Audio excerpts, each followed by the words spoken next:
अभी काय को आप इस चर्चा में पड़ रहे हैं, चिंता मत करिए। तो 34 पे बजट पास करना, देखिए वो तो बजट के समय जैसी परिस्थिति होगी आपको समय पता लगेगी। बहुत बहुत धन्यवाद। जय हिंद। चले हिमाचल के मुख्यमंत्री कह रहे हैं कि हो सकता है कि 9 जो लोग जिन्होंने पाला बदला है वो एक बार फिर हमारे साथ आ जाएं। लेकिन मैं आपको बता दूं ये 9 के 9 विधायक इस वक्त जो है हरियाणा पहुंच चुके हैं। खुद सुक्खू जी ने आरोप लगाया था कि उनके विधायकों को बीजेपी की हरियाणा की पुलिस और साथ ही साथ सेंट्रल पैरामिलिट्री फोर्सेस की गाड़ियों में बिठाकर ले गई है। यह आरोप खुद सुक्खू जी ने लगाया था। वो खुद मान रहे हैं कि 9 विधायक जो है वो इस वक्त जो है वो उनके साथ नहीं है। 6 जिसमें से बीजेपी के हैं और 3 जिसमें से निर्दलीय हैं। और यहाँ पर एक सबसे महत्वपूर्ण बात है कि अभी बजट प्रस्ताव पर बहस हो रही है। बजट प्रस्ताव पर बहस हो रही है और बजट प्रस्ताव में जो है कट मोशन बीजेपी मूव कर चुकी है। विधानसभा की प्रोसीडिंग्स ये कहती है, संसदीय डेमोक्रेसी ये कहती है कि बजट को पास कराना सरकार की जिम्मेदारी होती है।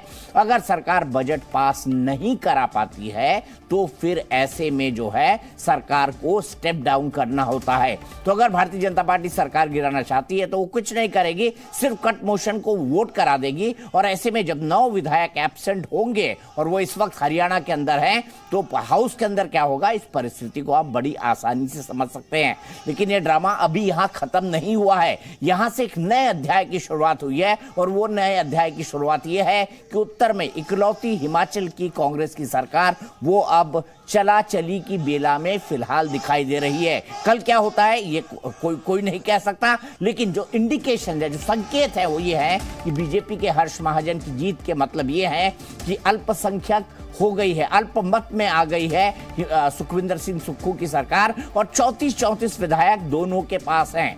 अब 34 विधायक में से अगर 9 माइनस 9 हो गए तो उसके बाद वो अभी हिमाचल के अंदर, हरियाणा के अंदर बैठे हुए हैं, तो फिर वोट के अंदर क्या होगा सदन में आप बहुत बेहतर ढंग से समझ सकते हैं। सीधे मैं चलता हूं यहां से, मेरे साथ जो है डॉली शर्मा जी बैठी हैं, आरपी सिंह बैठे हुए हैं। यहां पर सबसे महत्वपूर्ण बात जो है, जो समीक्षा के पास चलते हैं। समीक्षा मेरे साथ जुड़ गई है। समीक्षा वहां से हमको लगातार ब्रेकिंग न्यूज दे रही थी। समीक्षा, क्या जानकारी मिल रही है बीजेपी के नेताओं से, उनकी अगली रणनीति क्या है? क्योंकि बजट पर कल वोट होना है और ऐसे में इतने सारे विधायक अगर नहीं है तो सरकार के पास बहुमत होगा या नहीं होगा?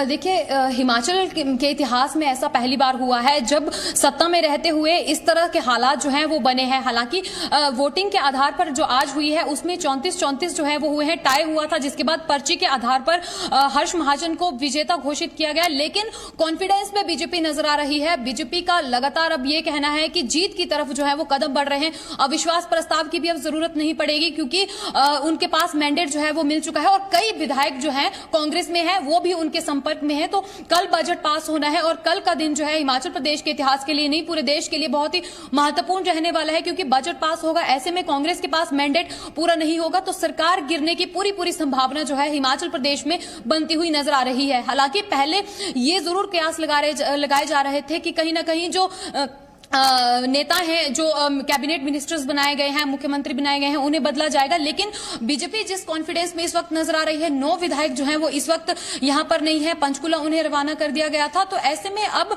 बीजेपी पूरी तरह से कॉन्फिडेंस में है कि हिमाचल प्रदेश में अब सरकार जो है वो बनाकर रहेगी। हालांकि उन्होंने ये भी कहा है कि कल जो है वो स्पष्ट स्थिति हो जाएगी कि कितनी जो है वो किस संख्या उनके पास, संख्या बल जो है वो कितना है। बीजेपी के पास ज्यादा है, वो कह रहे हैं कि 34 का जरूर ये आंकड़ा हुआ है, लेकिन कई और विधायक भी हैं जो कि उनके पक्ष में समर्थन कर रहे हैं। क्योंकि जो विधायक आज जो पंचकुला के लिए रवाना हुए, जिन्होंने क्रॉस वोटिंग की है, वो भी शाम को जो सिंघवी हैं उनके साथ उन्होंने डिनर किया, सुबह मुख्यमंत्री के साथ जो है वो उन्होंने ब्रेकफास्ट किया है, तो उनके साथ से ही वो निकल कर गए हैं। हालांकि अगर जो विधायक यहां से निकल कर गए थे जिन्होंने क्रॉस वोटिंग की है, ये भी कहा, जानकारी मिलकर सामने आई है कि जिन्होंने क्रॉस वोटिंग की है वो पहले कांग्रेस के विधायकों के साथ ही यहां पर पहुंचे थे, जिसके बाद उन्होंने क्रॉस वोटिंग जो है वो कर दी है, जिसके बाद उन्हें सीआरपीएफ की जो गाड़ियां हैं वो लेकर पंचकुला के लिए रवाना हो चुकी हैं। तो अब कल का दिन देखिए बहुत ही महत्वपूर्ण रहने वाला है। बीजेपी की ओर से ये क्लियर कट कहा जा रहा है कि कल वो अपनी सरकार हिमाचल प्रदेश में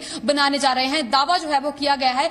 बीजेपी इस वक्त पूरे कॉन्फिडेंस में नजर आ रही है, लेकिन वही मुख्यमंत्री भी हालांकि ये दावा कर रहे हैं। अभी उन्होंने कहा है कि उनके पास जो है वो विधायक जरूर गए होंगे, लेकिन अभी निर्दलियों का भी उनको साथ है, लेकिन हिमाचल में वो सरकार को टूटने नहीं देंगे। तो मुख्यमंत्री भी इस तरह के इंडिकेशन दे रहे हैं। और जितने भी विधायक कांग्रेस के जो हैं वो क्रॉस वोटिंग जिन्होंने भी की है, वो सभी नाराज चल रहे थे। जो दो इसमें अहम नाम आते हैं वो सुधीर शर्मा का है। सोशल मीडिया पर वो खुलकर सामने जो है वो नजर आते हैं, मुख्यमंत्री को लेकर निशाना साधते हुए। जो गारंटियां दी गई थी, जो गारंटियों की बात कही गई थी, उसे लेकर वो कह रहे हैं कि फेल होती हुई नजर आई थी। पहले भी उन्होंने बेरोजगारी और कई तरह के तमाम मुद्दे सोशल मीडिया पर और खुलकर वो जो सामने आए थे। मंत्रिमंडल में उन दोनों को स्थान दिया गया था, राजेंद्र राणा और सुधीर शर्मा को। तो कहीं ना कहीं उनकी जो नाराजगी है वो उसका भुगतान मुख्यमंत्री को आज करना पड़ा है। ठीक है, ठीक है। मैं सीधे डॉली शर्मा जी के पास चलता हूं, आरपी सिंह जी के पास चलता हूं। डॉली जी, मेरा सीधा सवाल, अब 60 सेकेंड का वक्त आप दोनों को मिलेगा अपना जवाब देने के लिए। डॉली शर्मा जी, सरकार बच जाएगी आपकी, अब बताइए।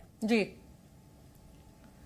देखिए, मेरा पूरा विश्वास है, जिस तरीके से मुख्यमंत्री सुखिंदर सुक्खू जी की आपने और हम सब ने बात सुनी, सीधा और साफ बात है कि सरकार रहेगी, चलेगी। और फ्लोर ऑफ द हाउस जब पर सब होंगे उस समय ये देख लिया जाएगा और सबको पता भी चल जाएगा क्लियर कट। देखिए, हमारा प्रयास तो ये है, लेकिन लगातार मैं फिर भी आपके चैनल के माध्यम से बोल रही हूं, बताना चाहती हूं कि भारतीय जनता पार्टी का ये किस्सा पहला नहीं है। अभी लेटेस्ट तो चंडीगढ़ मेयर इलेक्शन है, जहां सुप्रीम कोर्ट को इंटरफेयर करके फटकार लगानी पड़ी, जहां कहना पड़ा कि इस तरीके के अफसर पर आप कार्रवाई करिए, और वो अफसर वीडियो में दिखे कि किस तरीके से जो है कैंसिल कर रहे हैं।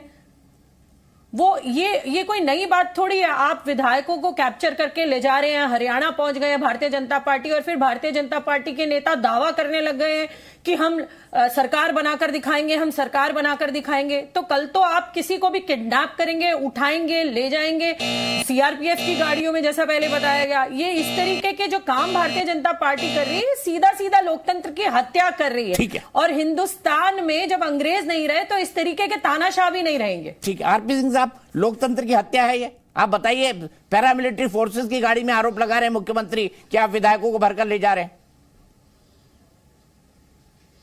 ये वही विधायक है जिन्होंने अभिषेक मनु सिंघवी जी के खिलाफ वोट दिया और महाजन जी के पक्ष में वोट दिया। तो जबरदस्ती कैसे हो गया? कोई अपनी अंतरात्मा से वोट दे और उसके बाद वह कहे कि मुझे खतरा है मेरी जान को यहाँ पर रहने में, मेरे को मुख्य